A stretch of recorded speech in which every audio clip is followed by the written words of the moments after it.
This episode may contain some sensitive topics that some listeners may find challenging. If you are affected by anything that is spoken about, please speak to a trusted adult.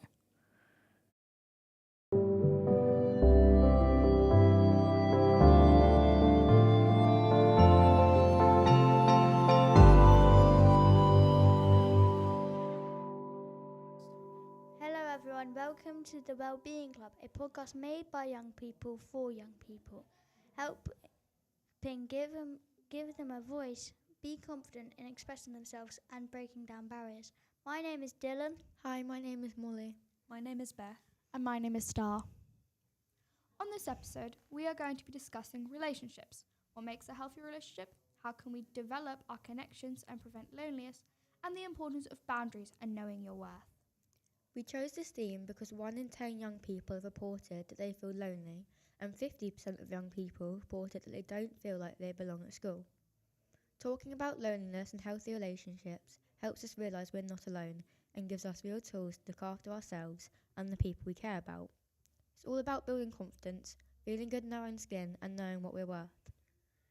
We are pleased to announce that we have Siobhan Butt, Qualified Relationship Counsellor and Manager of Compass Counselling.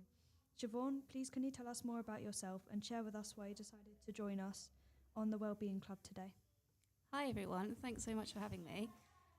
So I am a qualified relationship counsellor and I spent a few years working with Relate, who are a relationship counselling charity. They're quite well known across the UK, and I also spent a few years working in Pregnancy Options Centre as the service manager for the Portsmouth branch, and that's a service that gives people the space to talk about pregnancy loss. And I've also set up my own relationship counselling practice called Revive Relationships, and now I'm working for Compass Counselling as the service manager, and there we offer counselling to everyone, focusing on lots of different issues, and see couples and individuals there as well. So I wanted to be here today to help young people understand about healthy relationships and help you all kind of know what to look out for, and so that you can build healthy relationships for yourselves and help your peers as well, because relationships, we're all involved in them, and we're all involved in relationships, and it's just it's like a systemic thing as well. So if you are good to someone, if you demonstrate healthy communication to someone, then they'll learn from you and then show it to somebody else, and from that we get a ripple effect where we can see that kind of quite a big impact in society just from demonstrating some good communication and good boundaries to our friends. Thank you for that. We will now have a Q&A time with Siobhan. These questions are created using data from the Be Well survey for young people. So our first question, what do you think makes a healthy relationship, and do you think it's the same for friendships and romantic relationships? So I'll answer the last part of the question first, and I'll say, yes, I do think it is the same for both friendships and romantic relationships that make a healthy relationship. So if you have actually there's been really good research which shows that actually the way that if you're in a romantic relationship that's got quite longevity, so that you've been together for decades and decades, what's keeping you together is a friendship. And so obviously the better the friendship, the longer the relationship's going to be. So that's a real key indicator there, which shows us that friendships are a big important thing in romantic relationships. So I would say that what makes a healthy relationship in a romantic relationship is going to be exactly the same thing as a friendship. So, think about your friendships in life. What feels good to you in a friendship? What would you say that feels good to you in your friendships? Probably the communication. Yeah, good communication, Molly. That's a good one. I would say also people you being able to trust, and if you can't trust them, then I don't think they're a very good friend. Okay, so we've got good communication and trust from Dylan. Okay. Yeah, I think trust is really important because then you can tell them things and you can trust them not to go telling everyone else and you feel safe around them. Yeah, thanks, Beth. I actually had an experience with I told a secret to one of my friends and they ended up telling loads of people and I couldn't trust them. That's really hard. And then what happened to that friendship, Dylan? Well, I couldn't trust him, so I stopped being friends with them. Yeah, so I see this quite a lot in my practice, that when the trust is gone in a relationship, then the relationship is really difficult to repair and come back from, because there'll always be that little doubt in somebody's mind. Can I trust them not to hurt me again? So I think you've all touched on some really key things there about what makes a healthy relationship. You know, good communication and being able to trust someone. Star, you look... I also think you need to have good enough boundaries. You need to set your boundaries early on. Yeah. I would never have a friend and if they didn't know my boundaries, I think I wouldn't be able to fully commit in the friendship. Yeah. They need to know how I stand, and it's also it goes both ways. You can't have a positive and healthy relationship if you don't set boundaries. You need to have some sort of communication there with your boundaries. You need to trust that they're going to respect your boundaries. Yeah, absolutely. Like, how do you ask for your wants and needs to be met in your relationships? And, you know, a big part of that is boundaries. I need some space right now.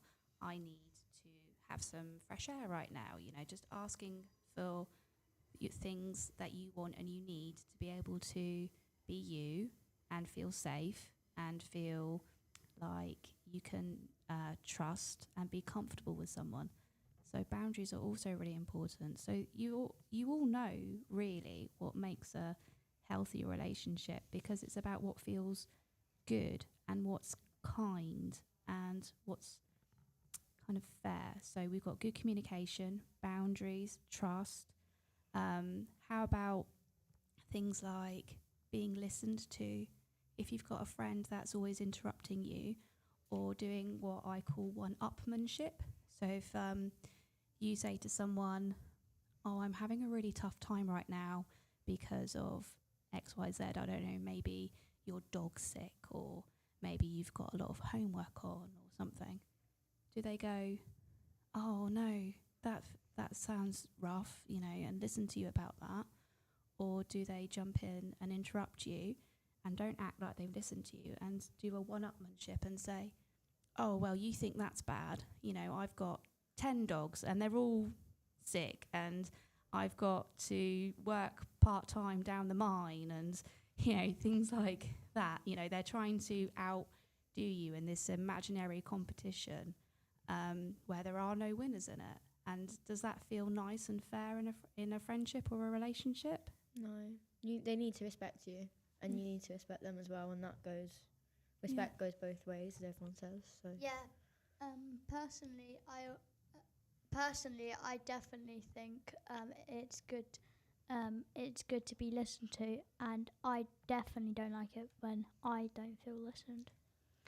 Yeah, I think it's really important to have a friendship that actually benefits you, because otherwise it's not really doing anything for you and it's actually just hurting you. Yeah. It's got to feel good for you. And you've got to be good to them back as well. Like, you know, I mean, does anybody ever have any experiences of a friendship where you're the one doing all the organising of getting together, or you're doing all the listening, or you're doing all, you know, you're basically carrying the friendship? Does anybody have any experiences like that? Yeah, I used to have a friend who would just kind of only need me when there was something wrong. They would only come to talk to me when they're having a problem, and when I was having a problem, it just didn't matter, and they just ignored me. And that's a really unhealthy type of friendship to have, because friendship is a two-way street, and you need to be both willing to work on your issues and communicate with each other. Yeah, so you said the word used to there, Star. So I'm hearing from you then that that person isn't your friend anymore. No, they're not. It was an unhealthy friendship. Yeah. So I mean, that's normally what happens in a friendship like that. You choose to part ways, and you picked up on something there. Like it's a two-way street. So friendship or relationships are self-sacrificial, which means we have to give something of ourselves to in it. We can't just expect to take, but actually part of being in a relationship with someone means that I'm going to choose to sometimes put your needs before my needs, because at that moment in time that feels like the more important thing to do, and I feel comfortable. It's within my boundaries, as Molly picked up on boundaries earlier on. I feel able to give that to you. I feel able to be that person that can be your safe space right now.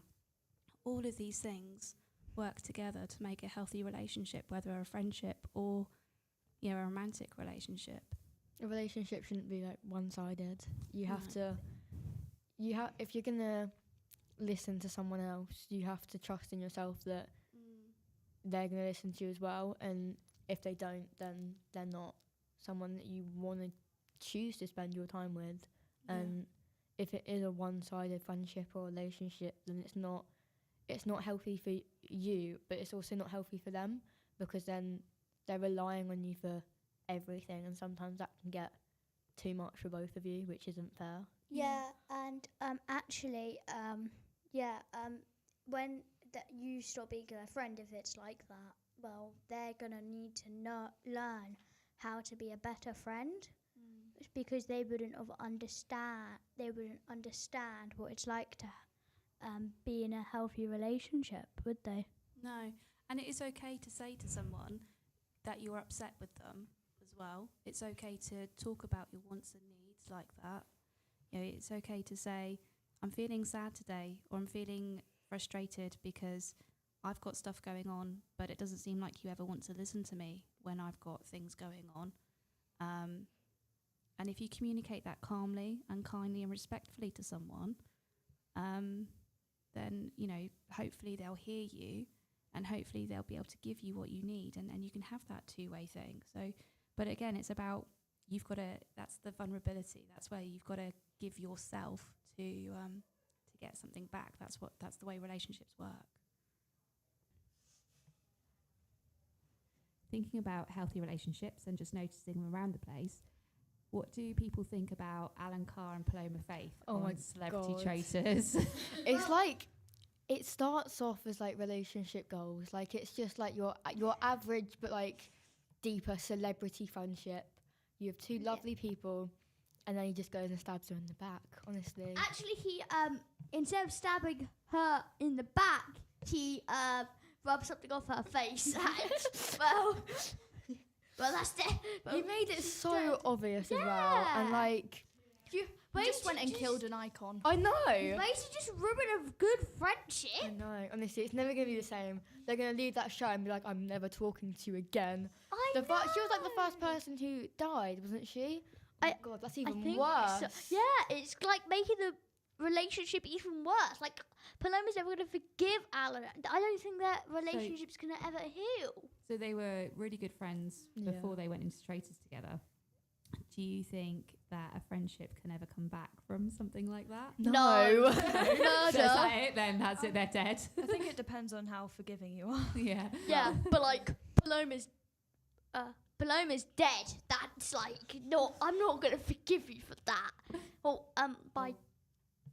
Controversially, I think it will turn out all right. I think it will. I think at the end of the day, it's Alan Carr and Paloma Faith. Nothing can break that up. Like, stab in the back, removing something invisible off her face and casually killing her. It will come back eventually. Yeah. It's not that deep. Yeah. Like, and also, like, in Traitors, there's loads of good friends, and like, well, most of them die because their friends are traitors. Yeah. You go into that knowing that someone's going to stab you in the back, and it's most likely the person you will trust. And I know that when you put that into like everyday life, that's not okay. Yeah, definitely. Then you turn it into a TV show, and it's like, why not? It's a TV show, because like in loads of comedies and things like that, there's loads of unhealthy relationships. Yeah. Can anybody think of any examples of unhealthy relationships from some of their TV shows? Ross and Rachel in Friends. Oh my It's God. really complicated. It's We too, were on a break. it's too on and off. Like, you can't commit yourself to, like Rachel, she committed herself, well, Rachel and Ross committed themselves to each other, and then they just snap and they're like, no, we're taking a break.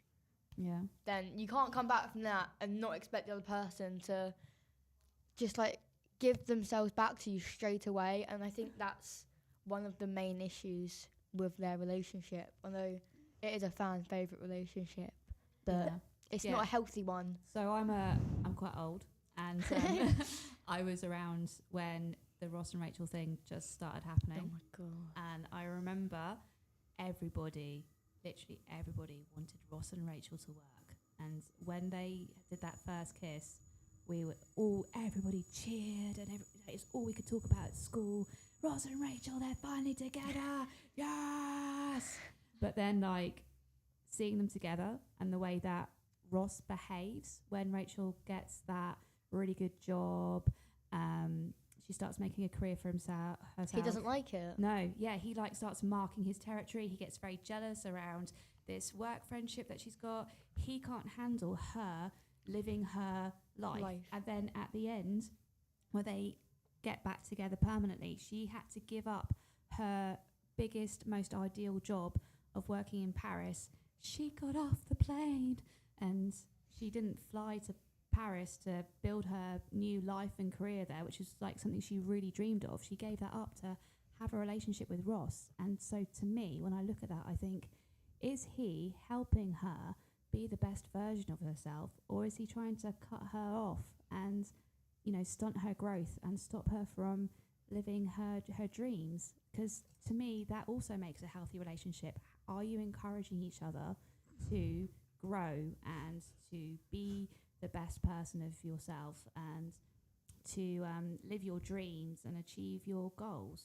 He's very much hindering her. Yeah. Like, when you look at the storyline and how she gave up a lot of stuff for him, why didn't he give up what he had for her? Yeah. It he goes could have both moved to ways. Paris. He could have moved to Paris. Like, He could have got on the plane. he could have got off the plane instead of her getting off the plane. Yeah. But then, like, when you look at a show like that, you've also got to look at, like, Chandler and Monica. Yeah. Because, personally, I think that's a very healthy relationship. I would agree. Because, like, they give up a lot of stuff for each other. They support each other through everything. And they're never, like...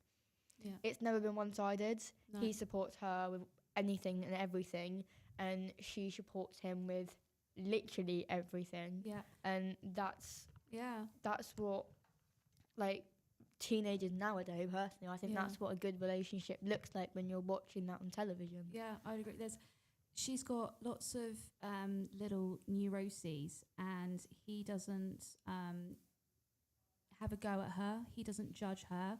He just comes gently alongside her and is like, okay, let's do this together. He loves her for who she is, and that's what a positive and healthy relationship is.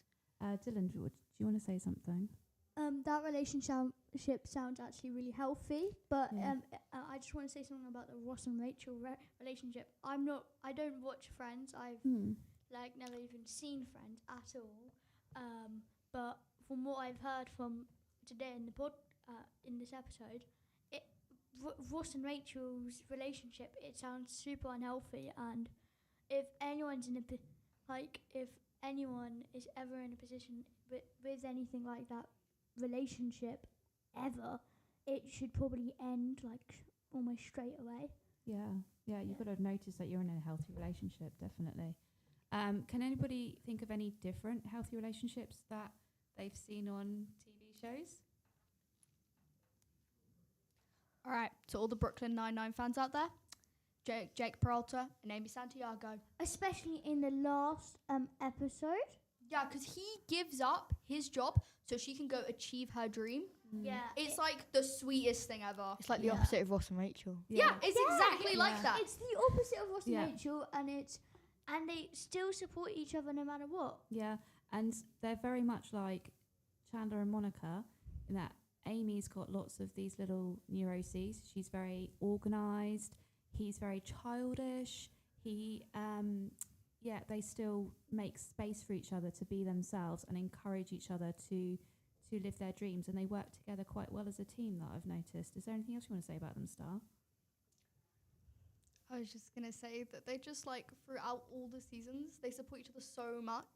Like, no matter what they're going through, like, they just work so hard to just make everything, like to have a really good relationship, and they work on it all the time.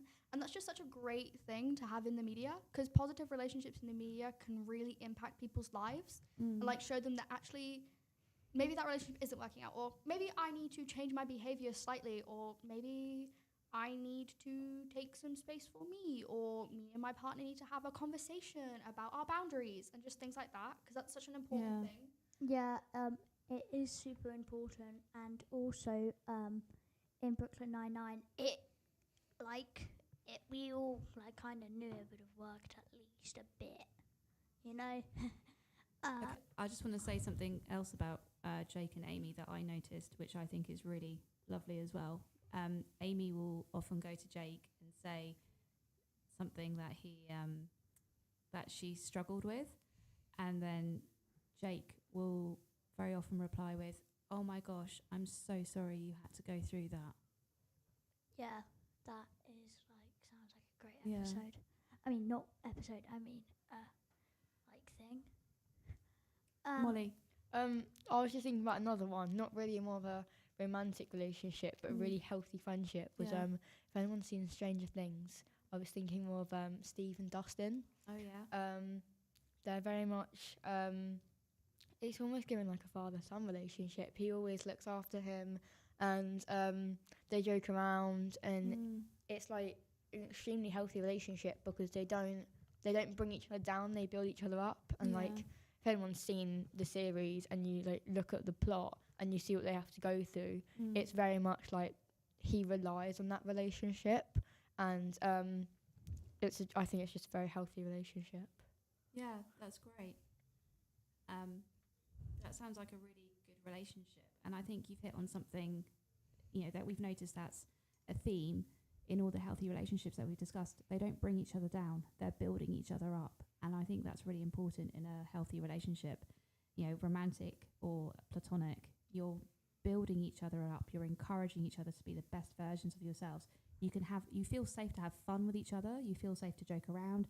Maybe like some of the jokes might sound a little bit insulting, but that's okay because you've got that safety there to be like that with each other, and the boundaries there. But also, like, you're listening to each other and you're building each other up. You're making each other a better version of who you are.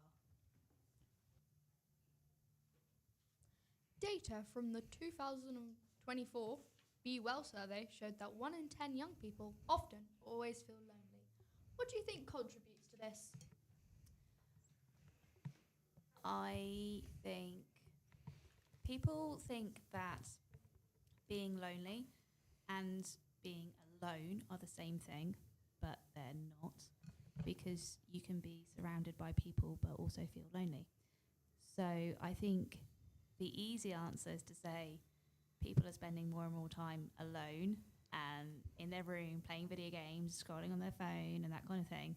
And whilst that's probably mentally not the best thing for you to do, I'm not going to say that that is the only thing that is making people feel lonely. So what normally is making people feel lonely is lack of connections. So lack of feeling like you can belong, lack of feeling like you're part of something. So I would say what is probably contributing to people feeling lonely is people not really finding their tribe, finding their space where they can feel like they're fully accepted and safe and not judged, and that they know that they can be there. So things like being in a drama club, if you're really into drama, or in a knitting group, or in a running club or something like that, there's such power in being in a group and knowing that that is your tribe and that is, you know, these are going to be your people and you're going to be having each other's backs no matter what. So I think what would really help with people feeling less lonely is access to more things like, you know, youth groups and, you know, I think, you know, if there's a cost barrier or something, people are less likely to get involved in something. So I do think that if there's more free activities and things like that for people, young people especially, to get involved in, then it can really help build a community, build that tribe, have that found family that young people desperately want and need. Dylan, you look like you're desperate to say something to me. Sometimes at school, I feel lonely because, well, school's huge, so that's also a thing to like not like you're not alone at school, really, are you? But I feel quite lonely because like I feel like I don't have many friends and I don't have many people I could talk to. I feel like so like I think if like you need, I think definitely you gotta try and at least put yourself out there to like make friends and stuff. Yeah, absolutely. And it's what we were talking about in when you asked me the first question about, you know, if you want to build a friendship, if you want to have a relationship, then you've got to sacrifice some of yourself. So, you know, yes, putting yourself out there, being vulnerable, having the courage to talk to somebody new, having the courage to go to a group that you don't normally go to, or just talking to people. That's that part of that self-sacrifice and putting yourself out there. Molly? I think that being, like you said, being lonely and being alone are two very different things. And I agree with what Dylan said, saying how you could be in school and still feel lonely even when you're not alone.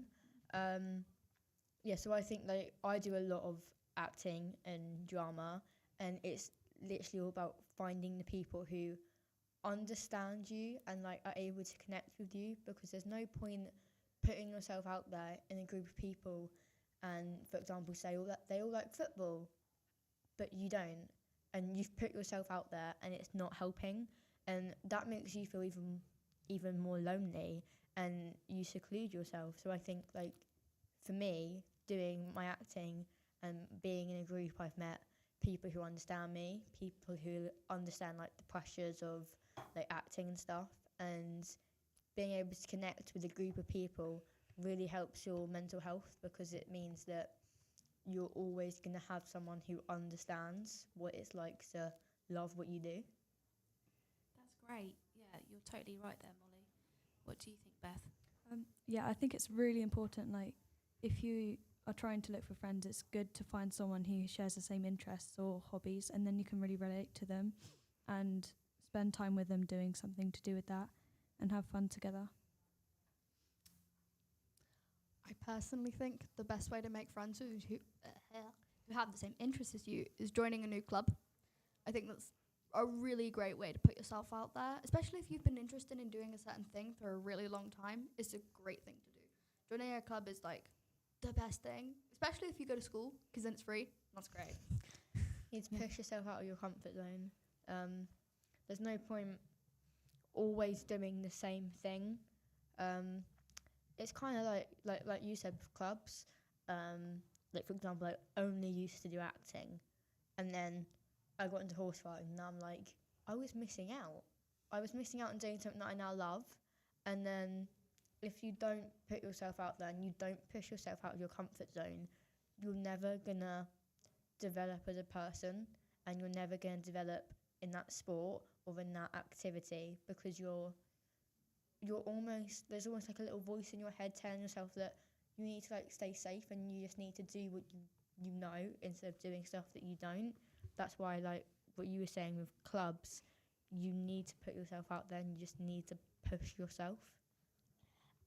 Also, like so you said how you only did acting and then now you do horse riding, but I do like that like maybe I think also one of the ideas of maybe trying to make sure that like trying to get like some more friends is maybe trying a new interest. So like if you like, I wonder what it's like to play cricket and you've never played cricket before, well then like you could give it a go and maybe like it, enjoy it and make some new friends.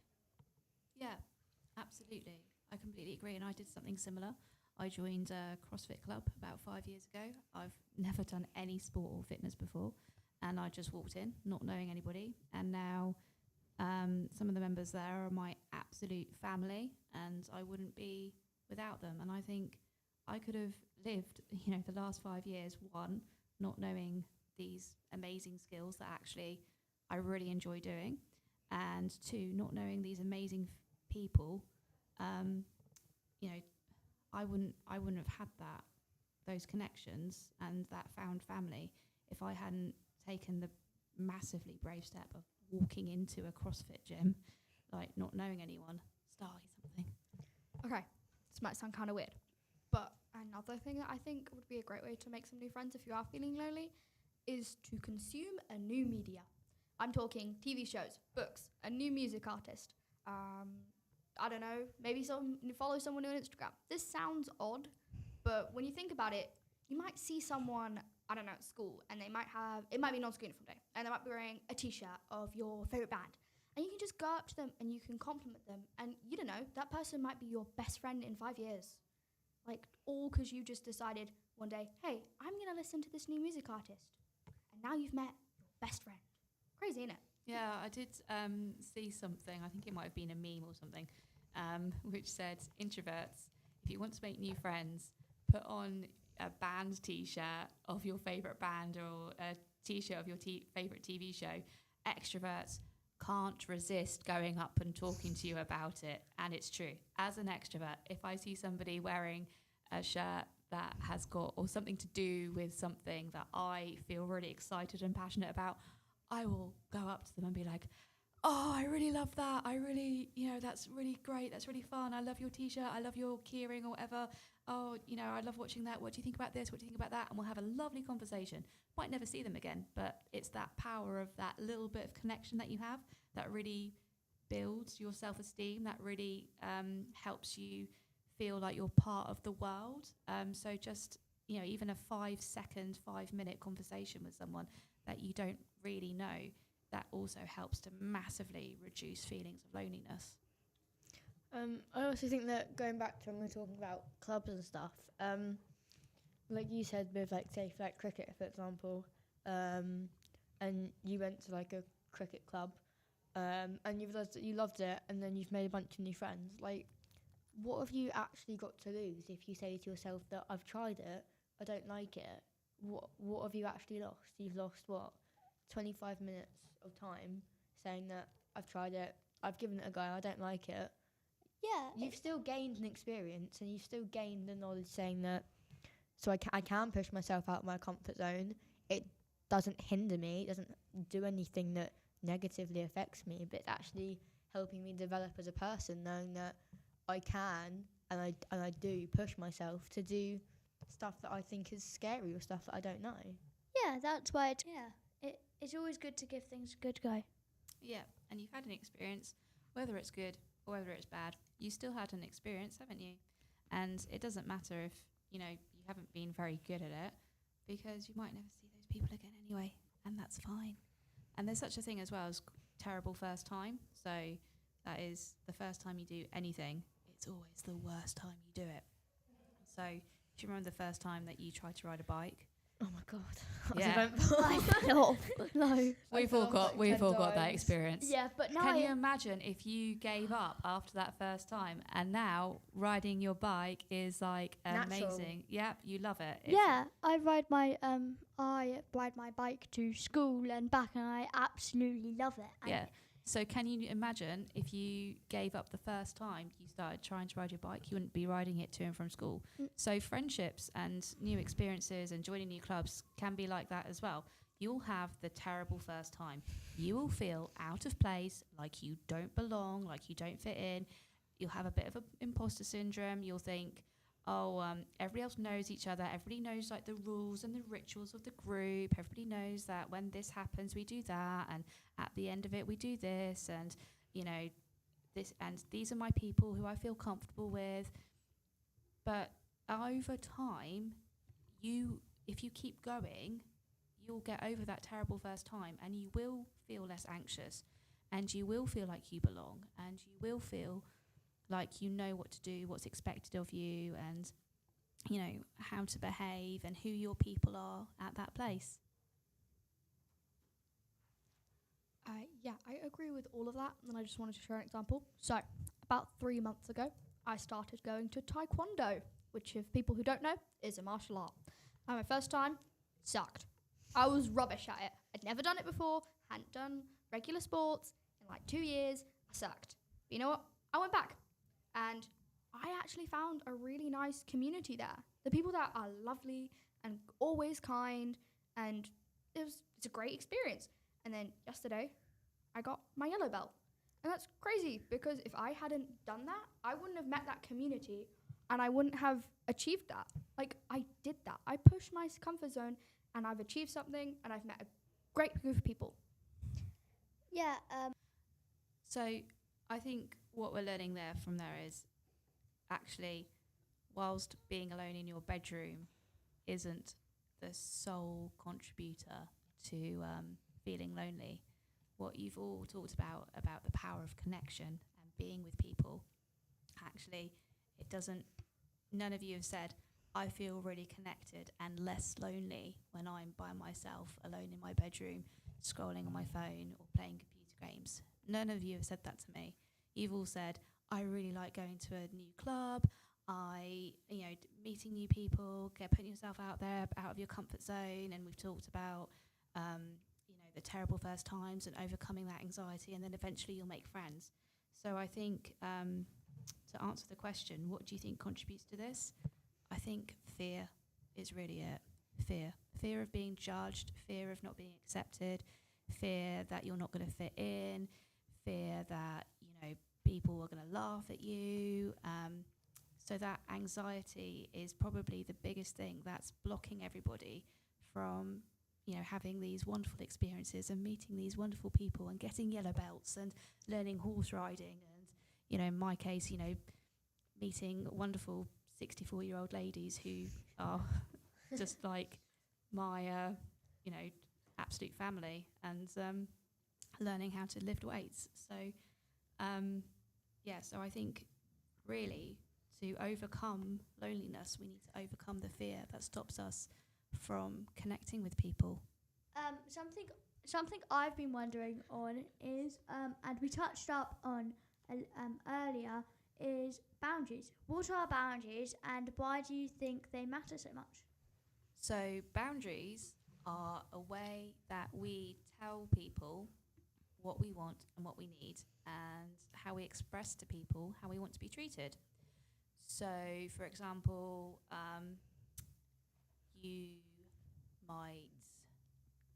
somebody might be shouting at you, and you might say, please don't talk to me like that. I feel very uncomfortable when people talk to me like that. And then that's a boundary. That's you saying how you want to be spoken to. And then maybe they might continue to shout at you. And then you might say, I have asked you, please don't talk to me like that. If you continue to talk to me like that, then I think I'm going to have to end this conversation. And then they might continue talking to you like that, like shouting at you. And then you'd probably say, I have said to you, please don't talk to me like that. And if you continue to talk to me like that, I'm going to end the conversation. And you haven't changed your behaviour. So now I'm going to end the conversation. And we can pick it up again when you have calmed down and you're not going to shout at me. Does that make sense? Yeah. Beth, what do you want to say? You don't want someone to be making you feel overwhelmed, because that's not good for you. And if that is happening, you need to make sure you step out of it and just tell them what's going on, but maybe not in the moment, because it's a bit too much for you. in the moment, and you just need to take a break. Yeah, so if it is too much for you, then you could you could try and communicate that in a way that is maybe quite short. You might just say, I just need to go take 5 minutes. I'm just going to remove myself from this and I take 5 minutes. And that kind of shows that actually you are overwhelmed and that you do need some space. Molly? So, so with my boundaries, I do sometimes feel like I get overstimulated sometimes. So I have quite physical boundaries, so I kind of struggle when there's a lot of people quite up close to me. So, for example, when I'm doing acting, something that I've had to overcome is being sometimes in quite a crowded space with 10, 15 people, and that's something that I've had to overcome. But for me personally, I really struggle with like overstimulation stuff, like you mentioning, like if the TV's too loud. When I'm in the car, the radio can't be too loud. I can't think. But I know, like, with some of my friends, boundaries are quite important to us because it helps us keep a really healthy and positive friendship. Because we're all on the same page about what our boundaries are, and we always talk about what our boundaries are, so we don't silence people. So if my friend doesn't like people being too close in her face, we'll always give her enough space to feel comfortable. And that's another thing with boundaries. If you don't feel comfortable and that person isn't listening and respecting your boundaries, then it's not a healthy relationship and it's not a healthy friendship. You have to have someone who understands your boundaries, because if they don't, then you're putting yourself out there just to get hurt, pretty much. Yeah, and it goes back to trust as well, doesn't it? Because you trust that your friends are going to hear your boundaries and respect your boundaries. And then that's just so important in a relationship, isn't it?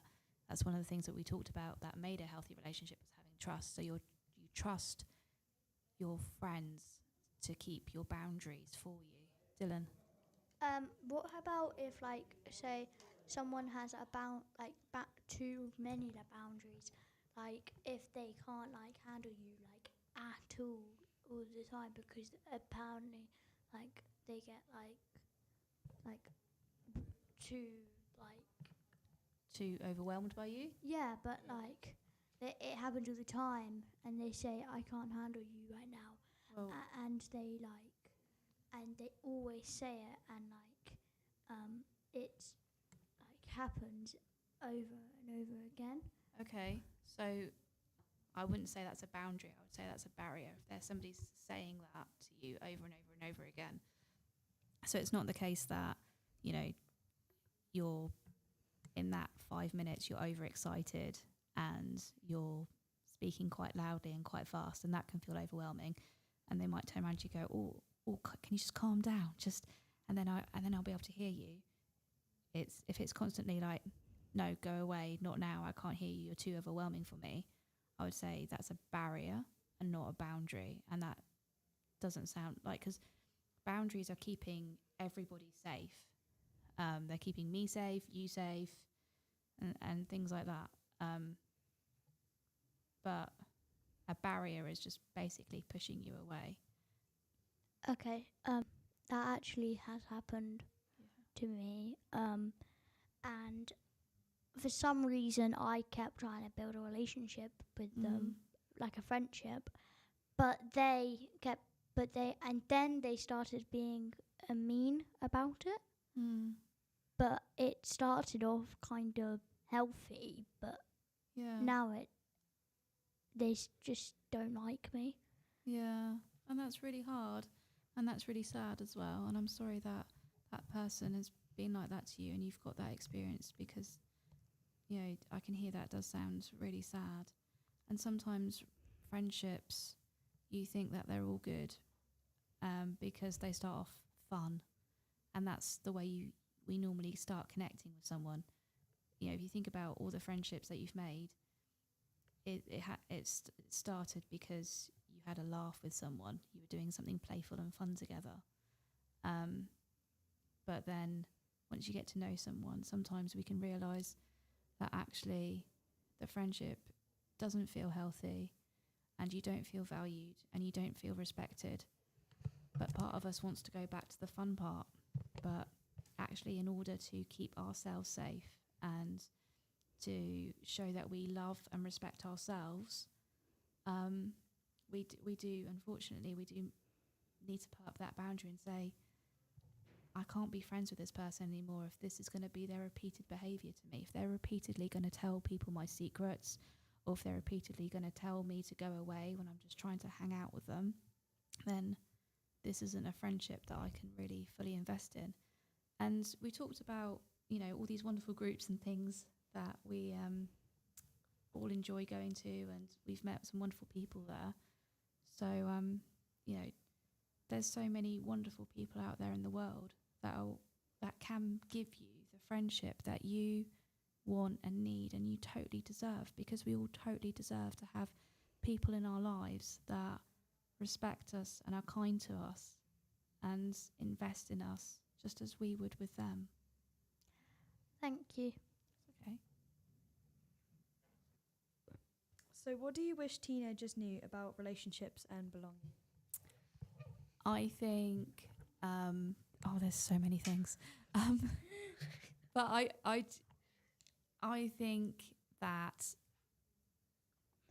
teenagers really need to understand that through all your good days, through all your bad days, through all your challenges, through all your struggles, through all your exciting moments, through everything that's happens to you in your life, there is one person that is consistently always going to show up for you, and that is yourself.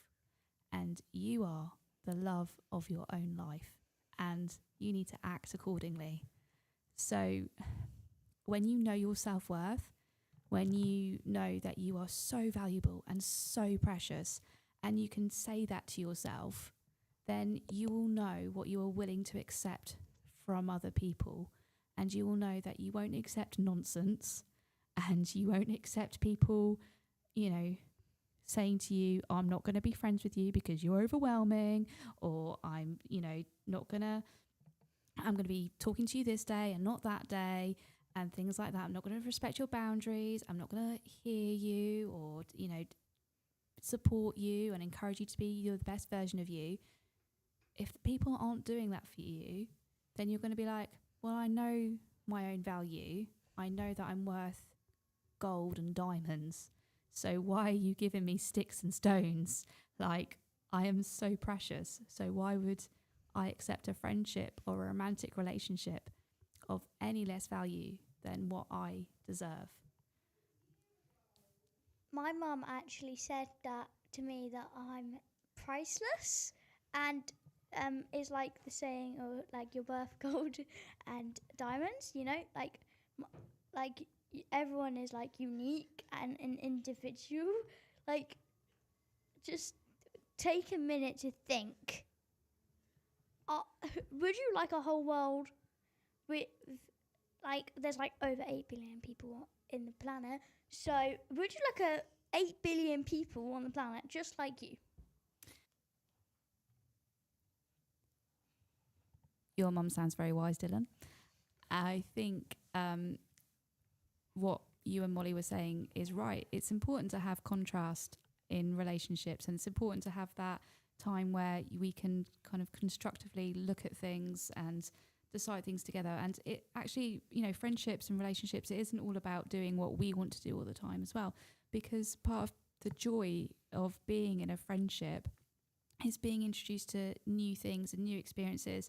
And even if we are going to a gig or something and it's not our favourite band, we still get the joy of seeing our friends, somebody that we really love, have a really fun time. And that, to me, feels really precious and special as well. So I agree, it's not all about what we want all the time, but actually it is about what, enjoying experiences together and having fun times together and being introduced to new things together as well. Thank you, Siobhan, for coming on to the Wellbeing Club podcast today. Thank you so much for having me. It was a pleasure to be here, and it was great to have a lovely conversation with you all. We would like to thank Unlock for using their podcast room. We would like to thank Be Well for providing the data to support this episode, and we would also like to thank Morrison's Victory Park for providing refreshments. And finally, we would like to thank the Council of Social Responsibilities for sponsoring, arranging and producing this session. If you need any further support following this episode, you can download the Qth app that offers free, safe and anonymous support. Thank you for listening to the Wellbeing Club, and be sure to like and follow so you can find out about future episodes. Bye!